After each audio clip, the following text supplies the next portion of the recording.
She said it like I was trash she'd found under the loading dock. Merritt Slater didn't lower her voice. 19 coworkers went silent and watched me, waiting to see if I'd shrink. My name is Tobin Harker. I was 57 years old, and I lived in Ashford, Indiana with my daughter, Faye. My wife died from a heart issue about 6 years earlier, and since then it had been me doing the work of two parents. Faye was 11. She noticed when I came home tired, but she still believed I could fix anything. I tried to stay steady for her, even when I felt like I was one bad day from coming apart. I worked at a small home fragrance company outside town. Candles, diffusers, those premium gift sets people grabbed when they forgot someone's birthday. My job was final quality checks before shipping. I caught missing insert cards, chipped lids, wrong lids, and weird smells. It wasn't glamorous, but it paid the bills. That first Thursday of November, they threw a company dinner in the break room before the seasonal rush.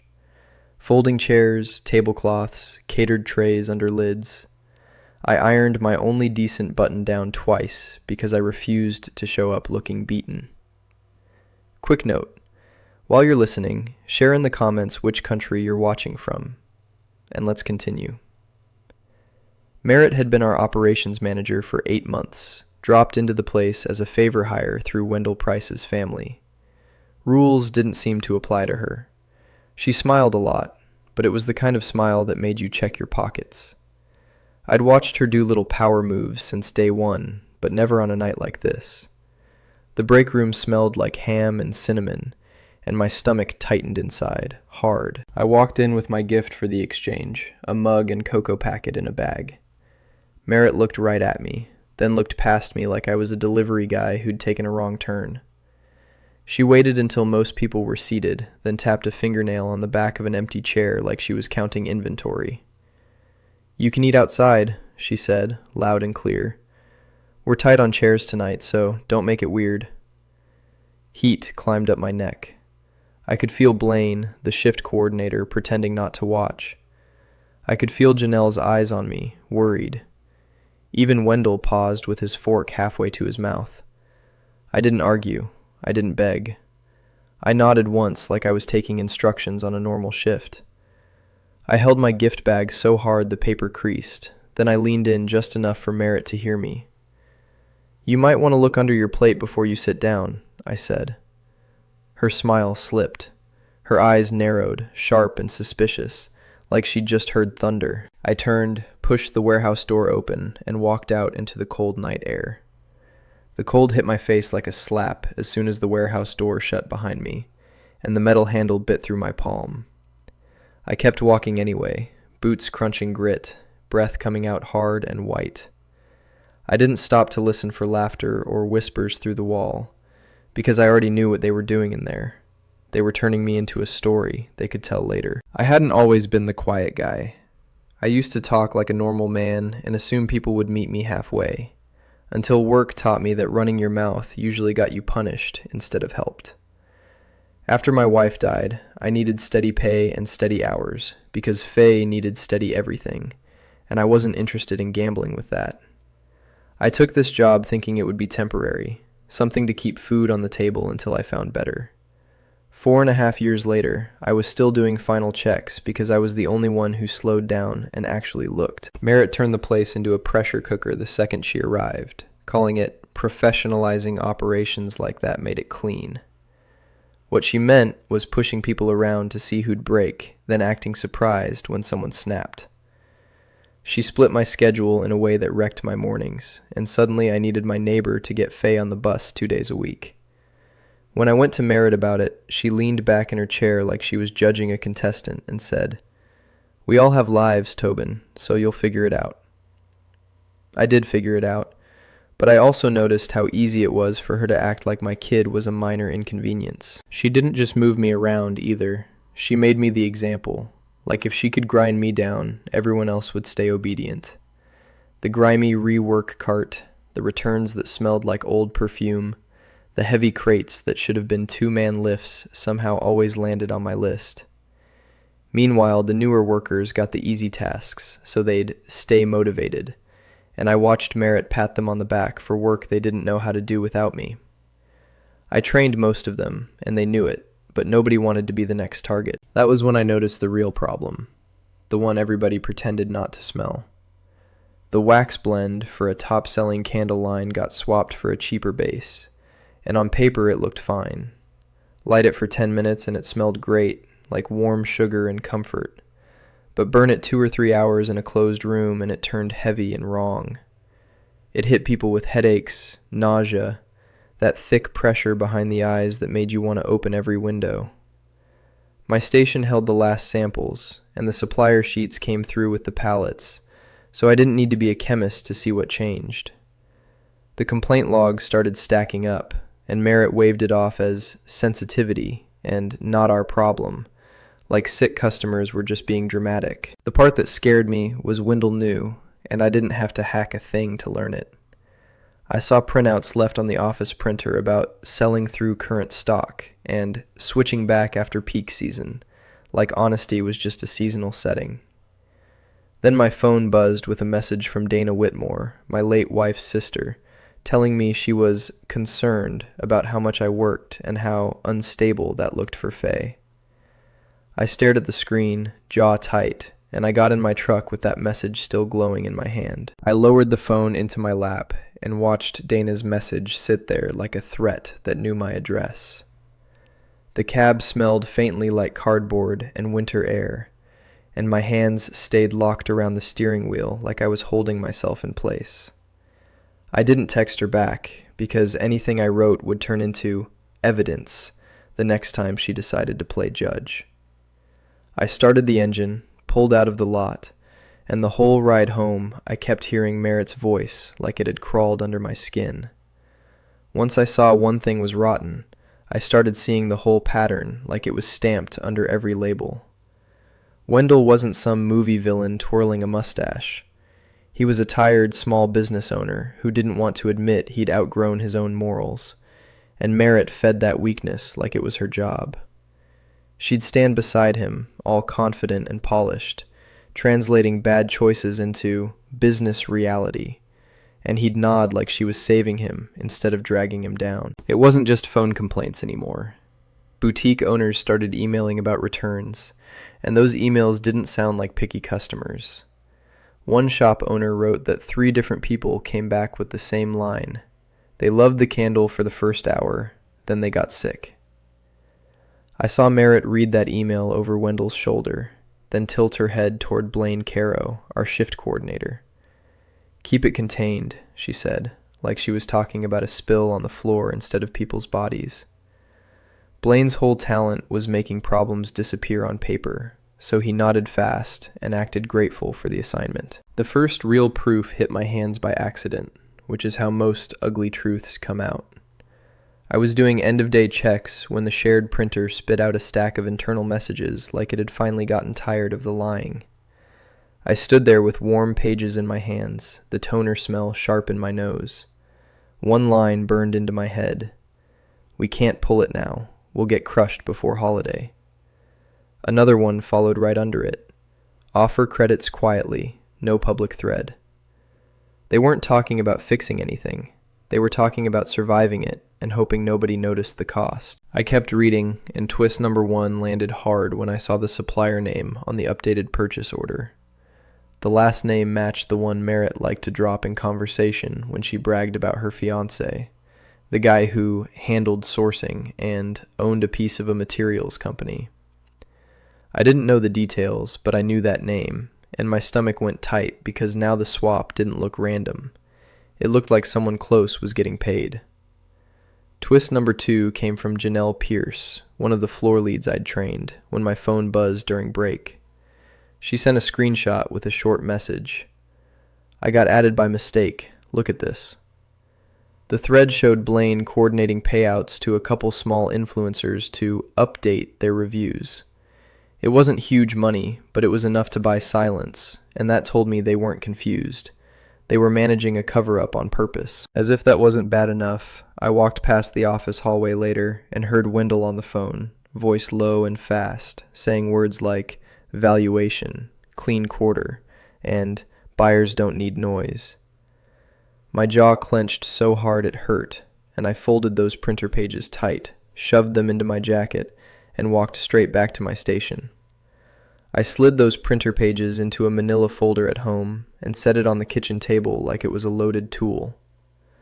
Faye was in her room doing math homework, humming to herself, and that sound made the whole thing sharper. I didn't start planning revenge the night of the dinner. The dinner only decided the timing. The plan started the second I realized the company was fine with letting regular people feel sick in their own homes just to avoid a slow month. That kind of choice doesn't get fixed with a polite suggestion box or a quiet talk in an office. People like Merritt didn't respond to concerns. They responded to consequences. And I wasn't interested in yelling. I was interested in facts landing where they couldn't be ignored. I kept everything simple and clean because the truth didn't need decoration. I wrote out the facts in plain English on my old laptop at the kitchen counter after Faye went to bed.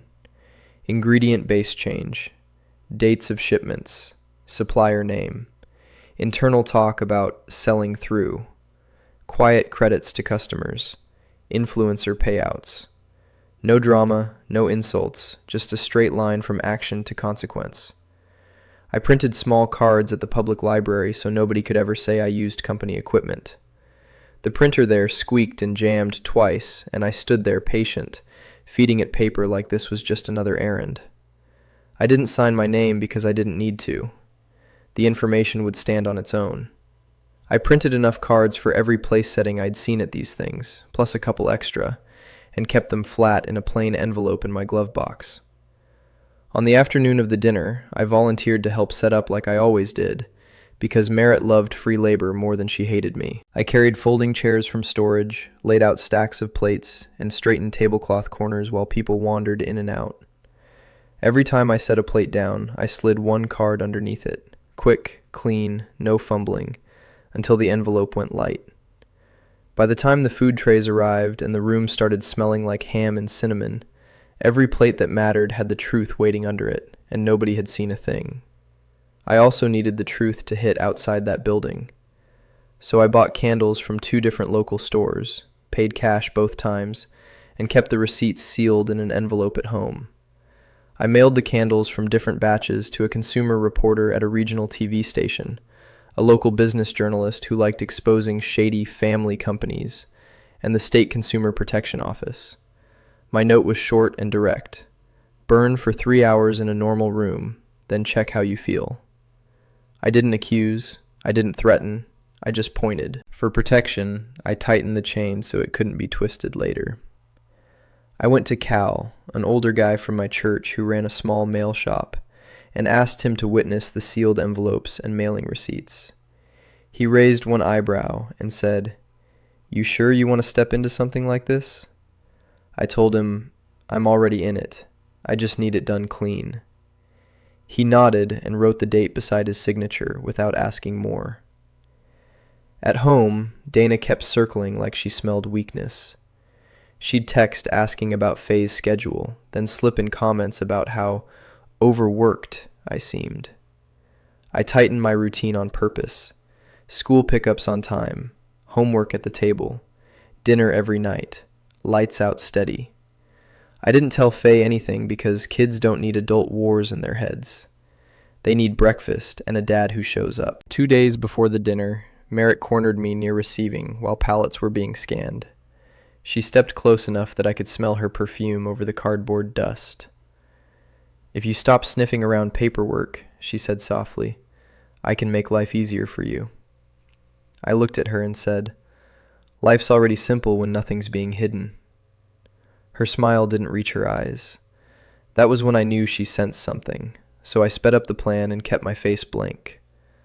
I walked away from Merritt without giving her anything she could quote, and I kept my hands busy the rest of the shift, like my body could outrun what my brain was doing. My face stayed blank, but my chest felt hot and tight, like I'd swallowed a fist. Every time I passed a table or a cart, I pictured those little cards sitting under plates like landmines. That night I barely slept. I kept hearing the break room noise in my head even though I wasn't there anymore, like my ears were still inside those walls. It wasn't fear of Merritt's little threat. It was the simple fact that once people read those cards, there was no taking it back. Once it was out there, it stayed out there, and I'd just thrown it into the open as hard as I could. At 6:12 the next morning, my phone buzzed on the nightstand, and the screen lit up with Janelle's name. I grabbed it fast so it wouldn't wake Faye, and I stepped into the hallway with my bare feet on cold carpet. Janelle's voice came through in a whisper, like she was hiding in a closet.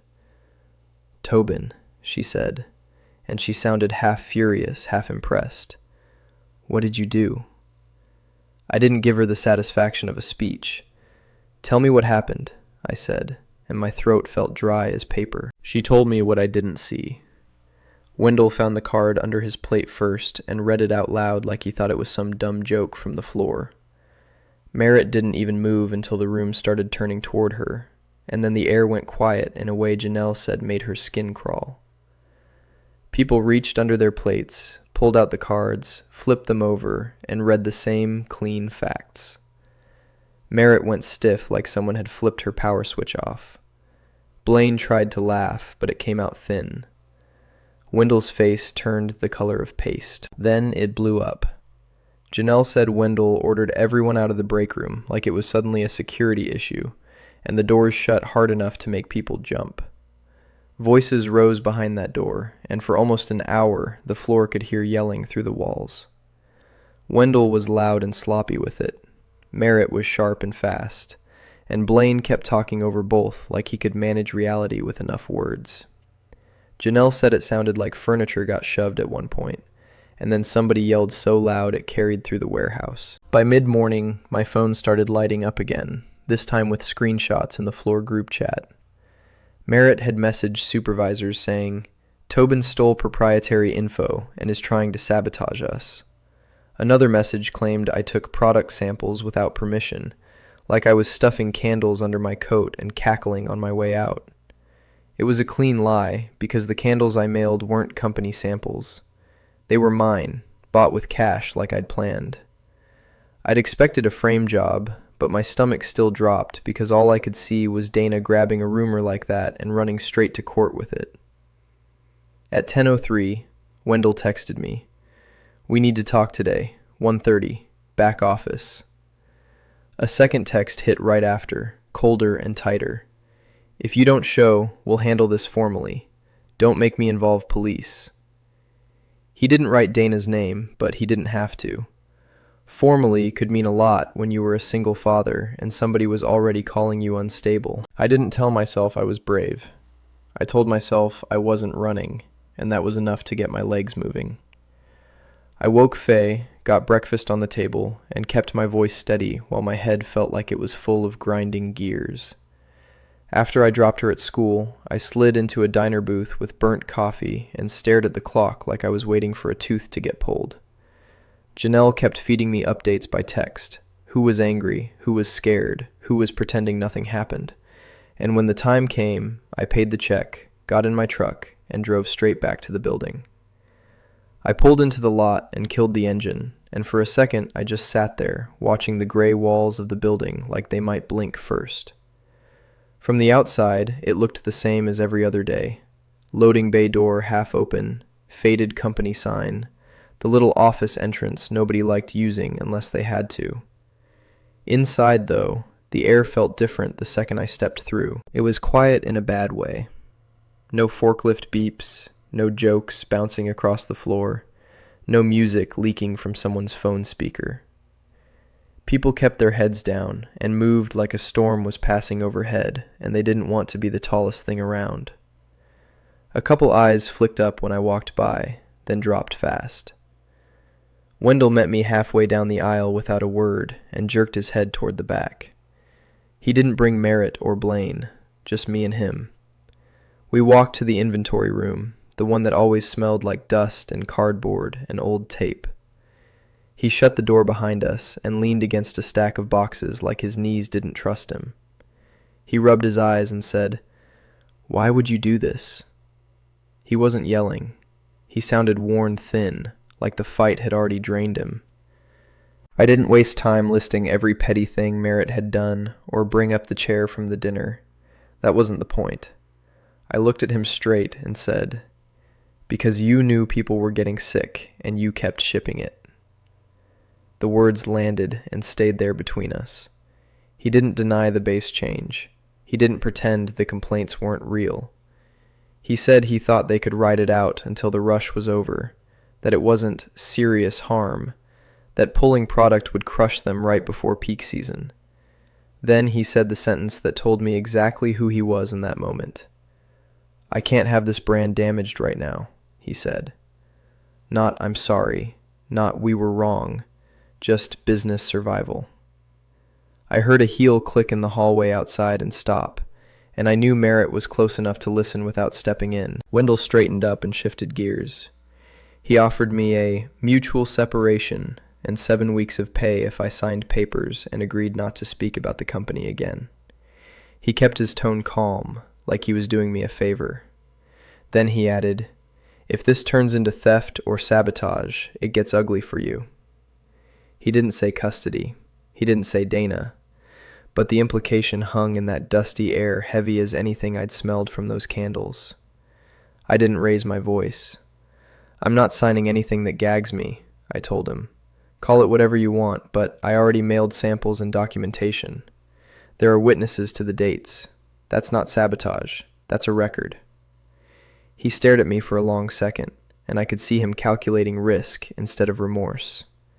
Facts were the only language he respected, because facts didn't care about titles or family connections. They just existed. He finally stepped aside and opened the door like the meeting was over, whether we agreed or not. I walked out into the hallway, and Merritt pushed off the wall where she'd been leaning. She didn't look shaken. She looked irritated, like I'd made her afternoon longer than she planned. She leaned close enough that only I could hear and said, "Hope your little home situation can handle unemployment." There it was, clean and cold. Not just work, not just business. She was willing to reach into my life outside these walls if that's what it took. I held her gaze for a beat, then walked past her without answering and pushed through the exit doors into the daylight. The daylight felt harsh when I stepped into it, like the world had no idea what just shifted inside that building. I drove home with my jaw tight and waited, because I knew this wasn't staying in those gray walls. The first public hit didn't even come from the state office. It came from a regional consumer reporter running a segment with a headline close to "Holiday Candle Complaints. What's really in that jar?" I watched it at my kitchen table after Faye went to bed, volume low, elbows planted hard on the wood. The reporter didn't accuse anyone of poisoning customers. She kept it clean and controlled. She said there were documented complaints, a confirmed base swap, and internal messages about selling through stock anyway. That was enough. You could almost feel viewers filling in the blanks with their own anger. Wendell tried to get ahead of it with a public statement that sounded like every corporate apology you've ever heard. Limited batches, no serious harm, out of an abundance of caution.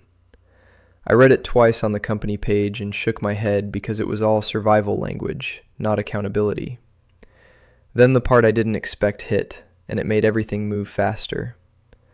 One of the influencers they'd quietly paid went live and admitted it. Not because he suddenly found a moral backbone, but because he looked scared and cornered. He showed the payment screen and the message telling him to update his review to something more balanced. That shifted the story from product quality to dishonesty, and once dishonesty sticks, it spreads fast. Inside the company, Blaine started moving like a rat in daylight, frantic and sloppy. Janelle sent me screenshots of new instructions. Stop talking to customers, route every complaint to Merritt, and if anyone asked about me, say I stole formulas. They were trying to turn me into the headline, so Merritt could slip into the background. The narrative they wanted was simple: one bitter employee making trouble. That was when I used the envelope Janelle had been holding for me. Inside were the sealed notes I'd written about what I saw and when, dated and witnessed. I didn't blast them online or rant on social media like a man trying to burn everything down. When the reporter called, I met her in person and handed it over. When the state investigator reached out, I did the same. I kept my tone flat and answered only what they asked. I didn't embellish. I let the paper trail do the shouting. The business started bleeding almost immediately. Boutique accounts paused orders, saying they needed clarity. A couple bigger shops demanded refunds on inventory they hadn't even sold yet. I could picture Wendell's clean quarter collapsing in real time, numbers sliding the wrong direction while he tried to plug holes with statements. Merritt's answer was to keep shipping, pushing premium sets out the door like volume could outrun consequences. That created chaos on the floor. Returns stacked up. Workers got blamed for delays they didn't cause. Everyone moved faster and talked less, scared they'd be next to get cut. Then Janelle texted me about Marva Denton, 58 years old and steady as a clock. They cut her hours first. Janelle said it was temporary, but you don't cut someone's hours right before winter unless you're drowning. I'd wanted Wendell and Merritt to feel pressure. I hadn't wanted that pressure crushing someone like Marva. I set my phone down on the table and stared at the dark screen, feeling the weight shift inside my chest. The satisfaction I'd felt when the story broke started turning into something heavier, and I paced the kitchen until my legs felt like they'd run miles. The house was quiet except for the hum of the fridge and the faint sound of Faye turning a page in her room. That was when my phone rang from a number I didn't recognize. I almost let it go to voicemail, but something in my gut told me to answer. It was Marva. Her voice sounded small, like she hated needing to make the call. She told me they'd dropped her to 2 days a week and hinted they might not need her role after the new year. She tried to keep her tone steady, but it cracked when she mentioned her husband's knee surgery and how he hadn't worked since. Her paycheck was what kept their lights on. I stood there gripping the counter, feeling like I'd swallowed a rock that wouldn't move. "I'm not blaming you," she said quickly, like she could hear the guilt building in my silence. "I just thought you should know what's happening." I told her I was sorry she was in it, and that I was working on something that might help, even though I didn't have anything solid yet. When we hung up, I leaned both hands on the counter and stared at the sink like it could answer me. Janelle kept sending updates over the next few days. Cut schedules, tighter rules, managers snapping at people for breathing wrong. The worst part wasn't the chaos. It was hearing that workers were arguing about me on the floor. Some said I did the right thing because customers deserved the truth. Others said I blew up their jobs because I got embarrassed at a dinner. That last part stuck like a splinter because it was half true and half lie. I couldn't correct it without dragging everyone deeper, so I swallowed it and let the story twist without me. At home, the pressure turned up another notch. Dana filed for a change to Faye's visitation schedule and painted my job loss like proof I was reckless. She didn't care about wax blends or influencer payoffs. She cared about control and about proving she knew better. I had to hire a lawyer I couldn't afford just to keep my life steady. He told me, "Keep your behavior tight and avoid anything that looks like retaliation." That's easy advice when you're not living inside the fallout of your own choices. The only thing that felt decent was trying to redirect some of the damage. I started hunting for jobs for the people getting crushed. Warehouses, packaging plants, a local food distributor, a furniture factory on the edge of town. I made a clean list with phone numbers, shift details, and who to ask for. I sent it to Janelle and told her to pass it quietly, no drama attached. 2 people from the old floor reached out asking for references. I gave straight ones. I said they showed up, worked hard, and stayed safe. I didn't trash Wendell or Merritt because I didn't need to. Most hiring managers can read between the lines when half a workforce suddenly starts looking elsewhere. Still, the guilt stayed. Not the kind where I wished I'd kept quiet. The kind where I knew I chose the timing that would hurt most. I'd wanted a lesson taught. Now I was watching innocent people pay tuition for it, and I stood in the hallway outside Faye's room, listening to her laugh at something on her tablet, wondering how I'd ever explain the difference between doing right and doing damage. I stood there outside Faye's room longer than I should have, then forced myself to move because pacing wasn't fixing anything. A couple weeks passed in that tense, stretched-out way where every day felt like it might snap. The person who surprised me most during that stretch was Marva. She called again one evening, and this time her voice sounded steadier. She didn't blame me. She told me to stop carrying the whole thing alone.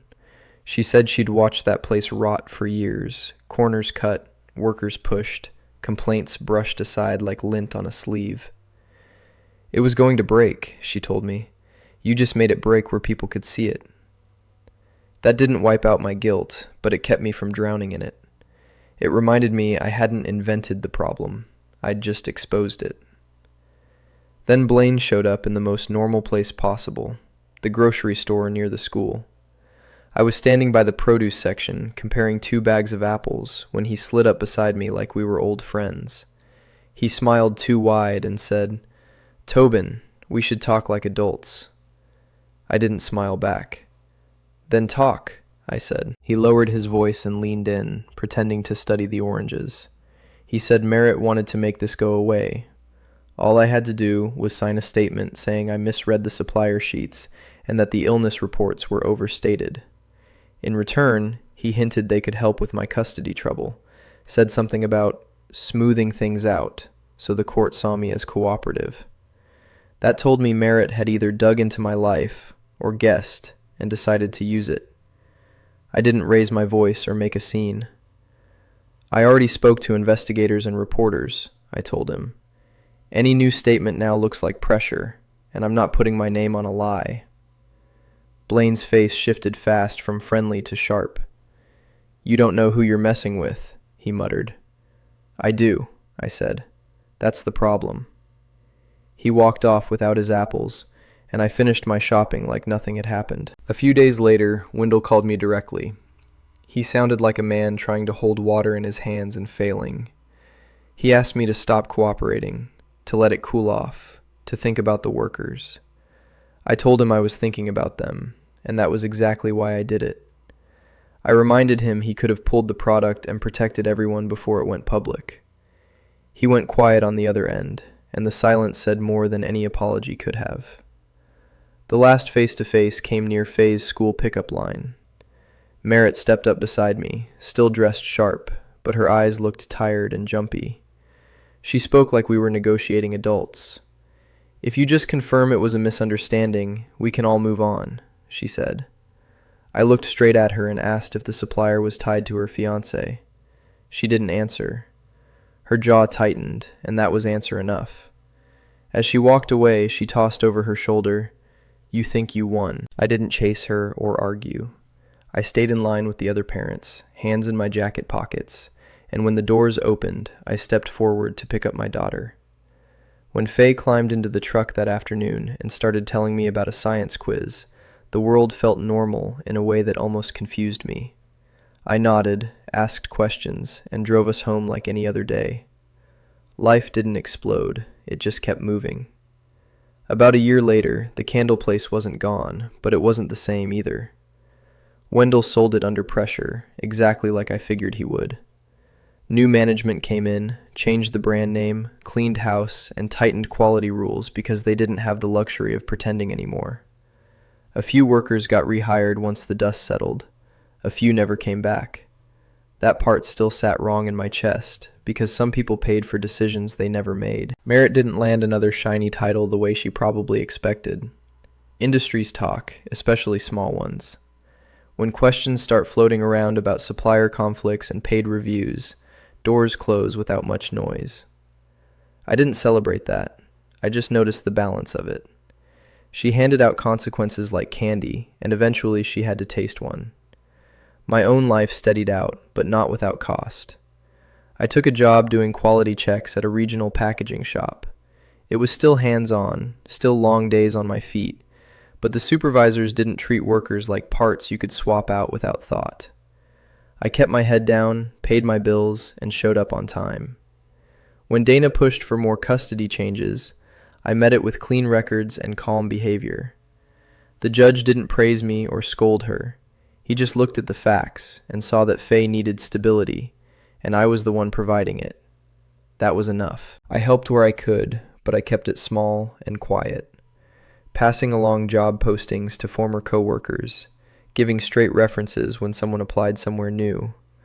I drove Marva to an interview one morning when her car refused to start, and we talked about nothing important the whole ride. I mailed an anonymous grocery gift card to a coworker I knew was struggling, and I never told a soul it was from me. It wasn't about being a hero. It was about making sure my choices didn't end as pure damage.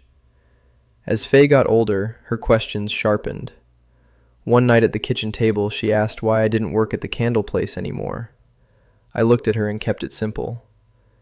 They were doing something wrong, and I didn't stay quiet, I said. Then I added the harder truth. But when you swing back, you have to be careful where your swing lands. I never regretted exposing what they did. People deserve the truth in their homes, not a headache sold in a pretty jar. What I regretted was thinking I could steer the fallout once the truth was out. These days, if someone tries to make me small, I don't swallow it and let it build. I speak up early, before it turns into a fire, and I close the door behind me at night knowing I earned that quiet. What would you have done in my place? Stayed quiet to keep your life stable, or spoken up and risked everything you built? Tell me in the comments. If you've got the hype feature, tap it to support this video and help it reach more people. Then hit like, subscribe, and drop a comment, even "good story," because it really helps.